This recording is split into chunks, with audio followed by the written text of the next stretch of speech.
Welcome back to Investing Talk Podcast. Today, we are focusing all our analytical power on one of the more volatile names out there, but potentially transformative too, in industrial tech, Nuburu. We're tackling that crucial question. Is Nuburu a good time to buy right now? Now, before we really get into the fundamentals and this incredible strategic shift they seem to be making, please make sure you hit subscribe, like this video, and definitely comment below. And hey, if there's a specific company you want us to look into next week, just drop the name in the comments. We actually read all of them and try to tailor these conversations to what you're interested in. We certainly do. And look, to set the stage here, you really need to recognize Nuburu isn't your average slow-moving industrial play. Not at all. It's highly speculative. It's high-growth tech, specifically in the industrial laser sector. And crucially, it's undergoing this, massive strategic transformation right now. We're talking moving beyond just industrial components and pushing hard into defense and security markets. So we'll break down the technology, that defensible moat they have, analyze the sort of core financial reality behind this pivot, and detail the technical momentum that the market is clearly reacting to. Okay, yeah, let's unpack that technology moat first. That seems like the foundation here. They're described as a first mover in blue laser material processing. For those maybe not familiar, why blue light? What's the big deal? Apparently, it offers unique solutions for highly reflective metals, things like copper and aluminum. That sounds like it solves a pretty fundamental problem in, modern manufacturing. Exactly. That's the core of it. When you try to weld or process really reflective metals like copper with, say, traditional infrared lasers, most of that energy just bounces right off. It's inefficient.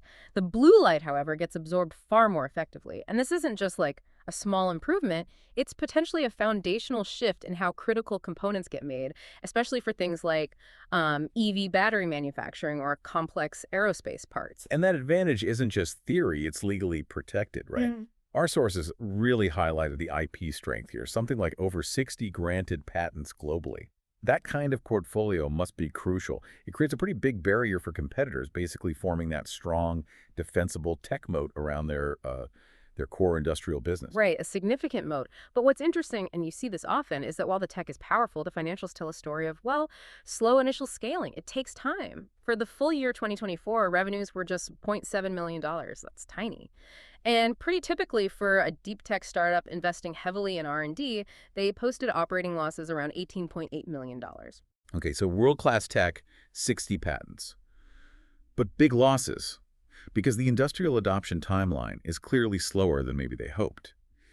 That must be why we're seeing this pivot, right? This is where it gets really interesting for investors, I think.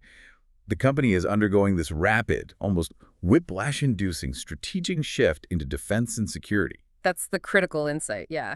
The, let's say, slow burn of converting those industrial pilot sales into big recurring revenue streams seems to have pushed them to look for faster, maybe higher margin contracts. And let's be honest, nothing potentially delivers that like the defense sector. The sources show some major moves happening over just the last 3 months. We're talking August to October 2025 that really back up the strategy. Okay, detail those moves, because they sound pretty dramatic. They hit their first key milestone in the Techne acquisition, launched a U.S. joint venture. That was August-September. Correct. And Techne seems to be the linchpin here. It's not just buying a company. It's like buying a shortcut. Techne specializes in advanced solutions specifically for defense and intelligence. So Nuburu gets instant access to classified expertise, established defense channels, things that would take years, maybe decades to build from scratch. And this strategic push, it's backed by some pretty radical restructuring right at the top. On October 1st, 2025, just recently the company implemented a dual CEO structure. A dual CEO structure. What's the real implication of that? I mean, it sounds a bit administrative, but does it signal something more? Like real urgency? Oh, absolutely. It signals massive strategic urgency. It basically lets the company split its focus without, totally dividing leadership attention. You probably have one CEO focusing entirely on that legacy industrial scaling, trying to convert those pilot sales, that slower copper welding market, while the other CEO is, laser focused, pun intended, on navigating the bureaucracy, the compliance, high security hurdles needed to land those potentially huge U.S. Department of Defense contracts. They're trying to run two quite different businesses simultaneously under one roof. It's ambitious. And crucially, they're funding this expensive maneuver. They raised $6 million through equity offerings back in Q2. and then announced another $12 million capital raise in September. So what, $18 million in total? Yeah. And that's specifically earmarked to support this new defense strategy. Right? Exactly. An $18 million war chest specifically for the defense pivot. Okay, but let me play devil's advocate for a second here. If they lost nearly $19 million in all of 2024, and they just raised about $18 million total across 2 quarters in 2025, how long does that cash really last them, especially while chasing this incredibly expensive, resource-heavy defense pivot? Is just, a scramble to keep the lights on while they chase a moonshot? That's a really important question. You absolutely have to ask that with any micro-cap, high-growth company like this. The answer, or at least part of it, seems to lie in the current health of their balance sheet, which is surprisingly strong for a company burning cash like this. First, if you look at the Q2 2025 results, net sales were about $0.43 million. It's small, but it showed sequential growth from Q1. So the core industrial pipeline is gaining some traction, however slowly. Second, and this really helps mitigate your concern about the cash runway, their structure is low leverage, very low. As of June 30th, 2025, they had $6.0 million in cash and equivalents and zero debt. Zero. Absolutely zero long-term debt. Wow. Zero debt. That's actually huge for a hardware company, isn't it? They usually need constant capital for R&D, scaling up physical production. Exactly. It's a massive advantage because if this defense pivot doesn't yield results immediately, they don't have crushing interest payments, strangling their remaining R&D budget, or forcing some kind of desperate asset sale. And their liquidity backs this up, too. The current ratio was around 2.1x in the latest quarter. That really lowers the short-term financial risk compared to a lot of their hardware peers, who often carry heavy debt loads to fund growth. Okay, so despite the negative free cash flow, which, again, we'd expect for a company in its kind of aggressive growth stage, the successful capital raises and the insider activity seem to signal confidence. You mentioned insider activity. Recent filings show no major selling, right? Even after the new shares were issued. That's right. No notable insider sales reported. It suggests the people who know the company best, the insiders, are holding on to their positions, even following that new equity issuance, which naturally diluted existing shareholders. They're keeping their shares, essentially betting alongside new investors on this pivot. Yeah, that insider retention is a pretty strong signal for you, the listener, to consider. When we see a volatile speculative stock like this, we always look. Is management selling into the rallies, or are they holding on during dilutions? Exactly. Their retention definitely adds a layer of reassurance that leadership genuinely believes this defense path is viable. And volatility is definitely the word for what the market's been delivering. The technical chart seems to be reacting, violently to the recent defense news and those funding announcements. As of October 2nd, 2025, the stock's trading around 0.2212, but get this. In the prior trading session, the stock saw this massive speculative surge gain of almost 34% in a single day. I mean, that's a clear signal of increased speculative volume, right? And maybe a strong near-term bullish reversal. It tells us momentum traders are certainly paying attention. Yeah, a 34% move definitely gets attention. The big question we have to ask now is, can this kind of momentum possibly last beyond, a single news cycle or rumor?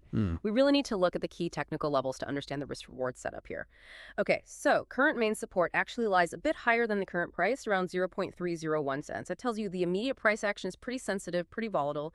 Key resistance points right above that are 0.307 and then 0.334 cents. So we're sitting in a really critical zone right now, technically speaking. Okay, so what's the potential upside if they manage to break through that immediate resistance, say, above 0.334 cents? Well, if the stock can manage a decisive breakout above that 0.334 resistance level, the projected 3-month trading outlook becomes extremely bullish. The targets jump to a range of $50.95 to 95 cents. Now, that represents a potential move of over 66% from current levels. So that's the potential reward for correctly timing this strategic shift, if it works. And what about the technical indicators? Are we looking at a sustainable trend starting, or is this just a short-term blip? We're certainly not in a confirmed long-term uptrend yet. The stock is currently trading above its 50-day simple moving average, which is around 0.18885. That indicates some short-term strength and momentum are present. However, it's still significantly below the 200-day SMA, which sits higher at 0.2646. We'd really need to see sustained trading above that $1.26 mark to confirm a longer-term bullish reversal is truly underway. The Relative Strength Index, the RSI, which measures price momentum, is pretty neutral right now, around 38.55. Is that good or bad? That's actually good news for bulls. It means the stock isn't technically overbought yet, so there's plenty of room, theoretically, for it to run higher if buying volume continues to pick up. But always remember the caveat here. Volatility remains extremely high. We're talking typical daily swings of around 6%. That's significant. Okay, let's shift gears slightly and look at the short-term drivers. What are the events coming up that could confirm whether this technical momentum turns into something more sustainable? These catalysts over the next, say, 3 months are absolutely crucial for you, the listener, to keep an eye on. Number one has to be the Q3 earnings report. It's scheduled for November 13th, 2025, based on our sources. This report, well, it's expected to show some sequential revenue improvement on the industrial side, but maybe more importantly, it should offer the first real glimpse into the impact of these new partnerships and the Techne integration efforts. This is kind of the first tangible proof point for the pivot strategy. Right. And beyond the confirmed events like earnings, markets often move on anticipation and rumors. The sources indicate there is significant speculative buzz swirling around that could fuel more short-term moves. On the industrial side, for example, there are these unconfirmed, circulating rumors about potential automotive OEM partnerships. Now, if something like that were announced, it would immediately validate the industrial side of the business and suggest the blue laser tech is moving beyond just small pilot programs. But the major speculative buzz, the thing probably driving that huge 33% surge we saw, it centers entirely on the new defense strategy. The rumor mill is constantly churning with talk about them potentially securing a large U.S. Department of Defense contract. Look, if that materializes, it would be an absolute game changer. It would immediately and dramatically validate this whole rapid strategic pivot they've undertaken. Okay, connecting this back to the bigger picture. While the growth opportunity is obviously huge, the risks seem heavily tied to execution, don't they? I mean, you rarely see a company try to pivot this fast, from selling specialized industrial lasers to chasing massive DoD contracts, all within maybe a single fiscal quarter. Absolutely. The sheer speed of this pivot is probably the single biggest risk factor here. The primary company-specific risk fundamentally still remains their dependency on successfully converting those pilot sales in their original industrial laser business. If the broader industry adoption of blue laser tech turns out to be slower than management hopes, that foundational revenue stream gets challenged. And that could potentially make them entirely reliant on this defense moonshot paying off. And chasing DoD contracts isn't easy, right? It's heavily regulated, the sales cycles can be incredibly long, and the bureaucracy, well, it can crush a small company. That dual CEO structure better be extremely effective. Precisely. You're dealing with enormous execution risk on two parallel fronts. Trying to commercialize advanced tech in a potentially slow-moving industrial market, and simultaneously trying to crack the highly competitive, complex defense acquisition system. And yes, while that recent capital raise helps, those ongoing operating losses and the negative cash flow remain a fundamental risk until one, or ideally both, of those revenue streams really starts to stabilize and scale. Looking longer term, however, the catalysts are still pretty compelling. They sort of act as a technological floor under the company, eventual expansion into Asian markets, for instance. And the general macro tailwinds are quite strong. Think about the growth in EV battery production, the massive manufacturing demand coming from aerospace. Both are expected to drive the broader laser processing market for years to come. So the underlying technology seems excellent. It's just the business model that's trying to catch up and find the fastest path to monetization. So boiling it all down, technology, financials, the pivot, momentum. What does this mean for the overall rating when you look at the complete picture? The analysis sources we looked at give Nuburu an overall bullish rating of 8 out of 10, and the rationale for that seemingly high rating centers squarely on, first, that established technology moat with the 60-plus patents. Second, the accelerating, though still modest, industrial revenue. Third, that surprisingly resilient balance sheet, especially the zero debt.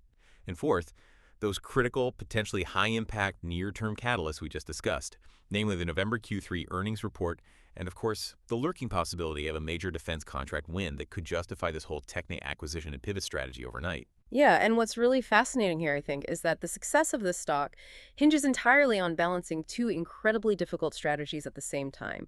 You've got the industrial efficiency play focusing on manufacturing breakthroughs for tricky materials like copper and aluminum, and then you've got this high-stakes, super fast defense tech transformation. So for you, the learner, the key question isn't just if they can successfully execute the transition into defense. It's maybe more nuanced.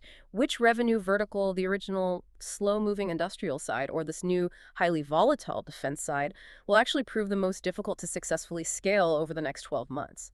Understanding that specific challenge, that's kind of what separates just pure market speculation from forming a genuine long-term investment thesis here.